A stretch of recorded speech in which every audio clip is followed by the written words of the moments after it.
en même temps, tu vois, moi, quand j'étais...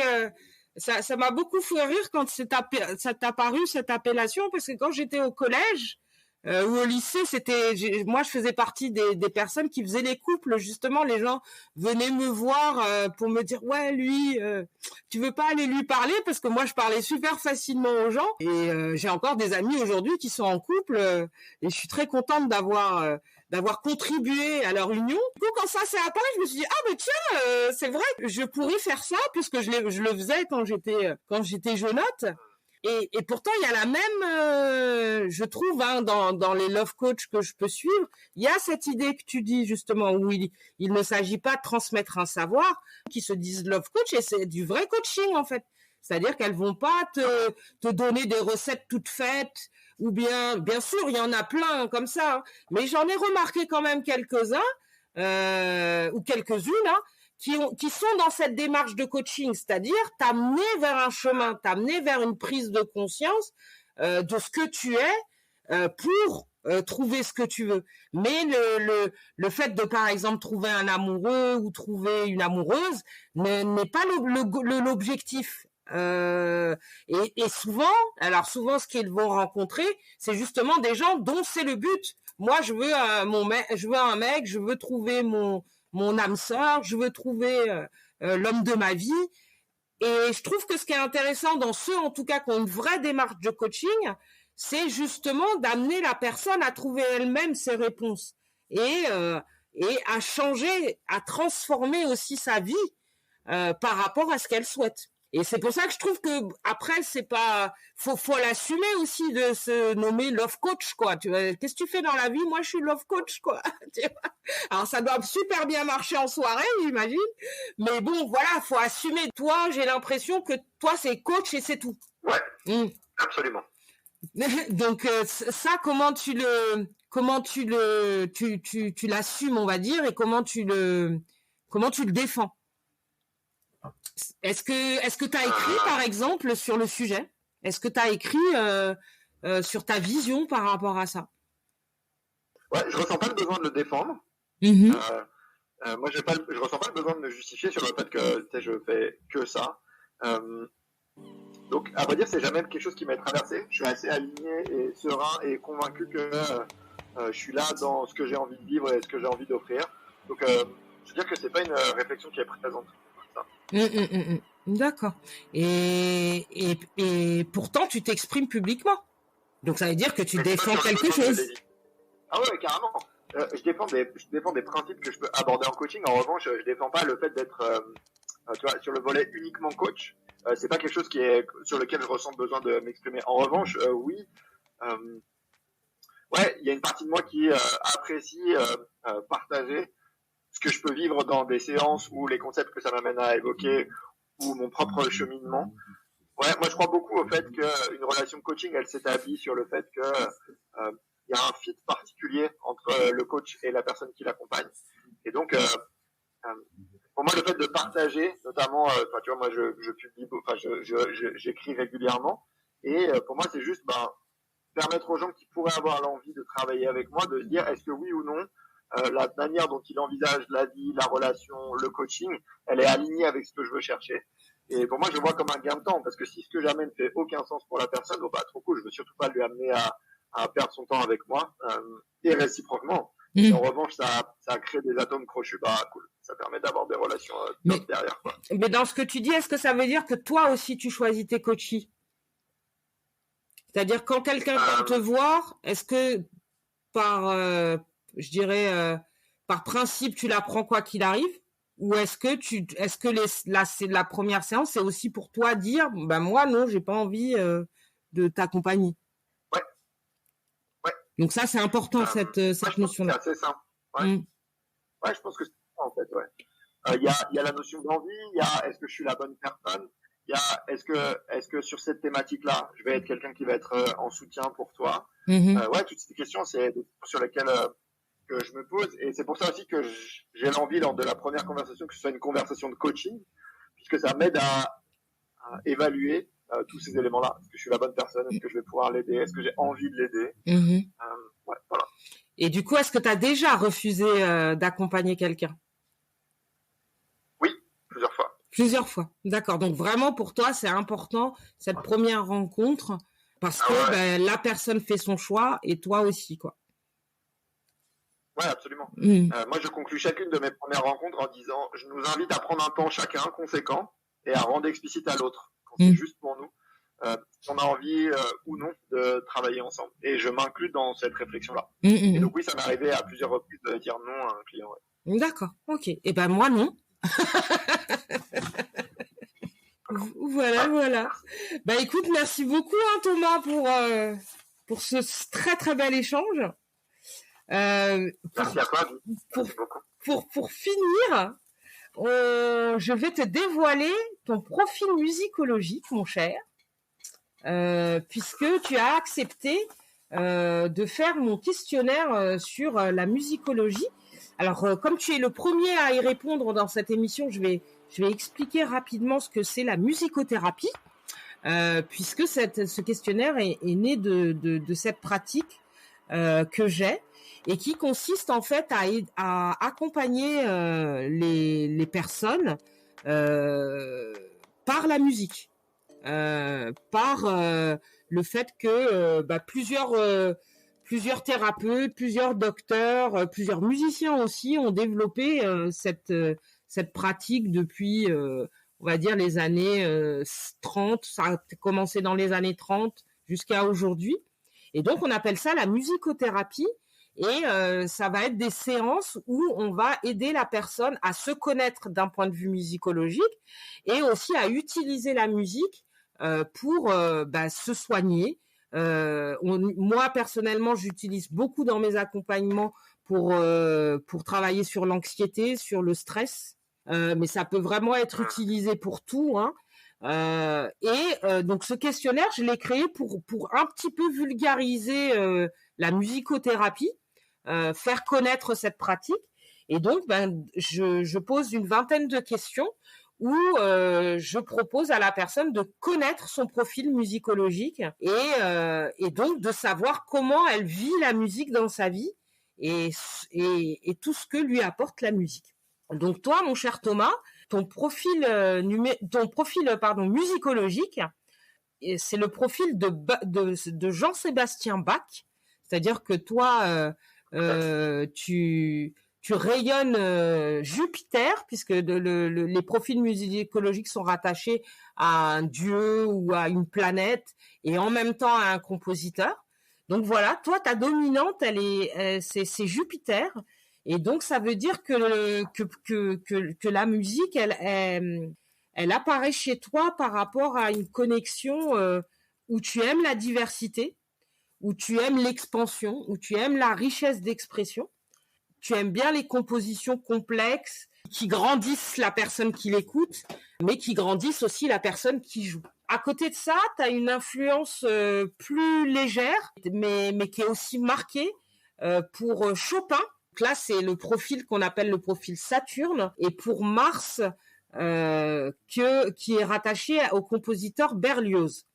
Donc, en connaissant ces trois influences, ça te permet, toi, d'aller écouter ces compositeurs si tu le souhaites, parce que ça veut dire que c'est des musiques, a priori, qui te toucheront et qui peuvent t'aider à te détendre, qui peuvent t'aider à te concentrer aussi.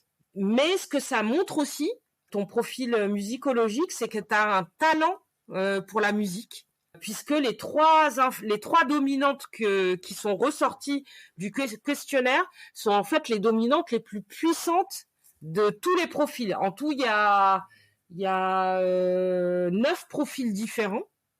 Et toi, en fait, les 3 profils qui sont ressortis sont les profils les plus puissants. Donc, ça veut dire que tu as un talent caché musical si tu ne fais pas de musique. Okay. Si tu ne fais pas si tu ne fais pas de chant et tout ça, je t'invite à t'y mettre, puisque a priori ça va être facile à faire pour toi. Et donc peut-être que tu caches en toi un tube planétaire. S'il te plaît, mets-toi à la musique et crée-nous le tube de l'année 2024. Voilà. C'est ça que ça a montré aussi. Et donc, suite à cette analyse musicologique, moi, ce que je fais, c'est que je vais faire une playlist pour la personne avec une dizaine de morceaux. Et donc, ce sera une playlist que tu pourras écouter et qui a pour but de justement te détendre, lutter contre le stress, l'anxiété et donc voilà. Du coup, tu recevras ta petite playlist et on publiera dans le cadre de Super Coaching podcast ta playlist en complément de cet épisode. Voilà. Donc tu vas pouvoir aussi la découvrir. Merci d'avoir pris ce temps-là. Merci à toi d'avoir répondu, Thomas, et merci d'avoir été mon second invité de ce podcast. On a déjà terminé. Moi, je pourrais encore continuer. J'ai même envie de continuer. Donc, on va s'arrêter là. Et n'hésite pas à revenir si jamais tu sors un livre ou ton prochain album. Si tu nous sors le tube de l'année 2024, c'est la mission que je te donne en tout cas. Parce que moi j'aime bien donner des challenges à mes coachis. Donc tu n'es pas mon coachie, mais voilà, moi je te donne ça comme challenge de nous faire un tube de l'été 2024. Est-ce que tu es d'accord? Non, je vais voir ce que Attention, il n'a pas dit oui, hein. Donc voilà, tu verras. Mais moi, en tout cas, je veux bien te recevoir si tu sors un livre, si tu sors un tube ou autre chose, ou que tu as envie de nous parler d'un nouveau concept. N'hésite pas. Et pour terminer, quel est ton prochain voyage, Thomas? Mon prochain voyage, c'est probablement avec ma femme, on a envie d'une expérience à New York, donc on est en train d'envisager d'aller vivre quelques mois à New York. Mais non. Les filles, donc ce sera probablement ça. Mais non, mais écoute, je pars à New York dans quelques semaines. C'est drôle que tu termines par ça, puisque je vais sortir un livre qui s'appelle New York Poets et qui est un projet que j'ai depuis quelques temps et qui va sortir là à la fin du mois de novembre, début décembre, puisque je vais faire une exposition sur Times Square avec 600 artistes de 60 pays différents. Ouais. Donc c'est drôle que tu parles de New York parce que effectivement New York est dans ma life et je dirais même que New York est mon coach en ce moment. J'arrête pas de dire ça. Donc c'est une conclusion parfaite, Thomas. Vraiment, merci beaucoup. Merci à toi, Abby. Merci beaucoup de m'avoir reçu en tout cas. C'est moi. À très très bientôt.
Bravo si vous êtes arrivé jusque-là. Merci beaucoup pour votre écoute. C'était Super Coaching Podcast, un podcast 100% coaching, 100% podcast. Je compte sur vous pour partager, commenter. Et surtout, écouter ce podcast.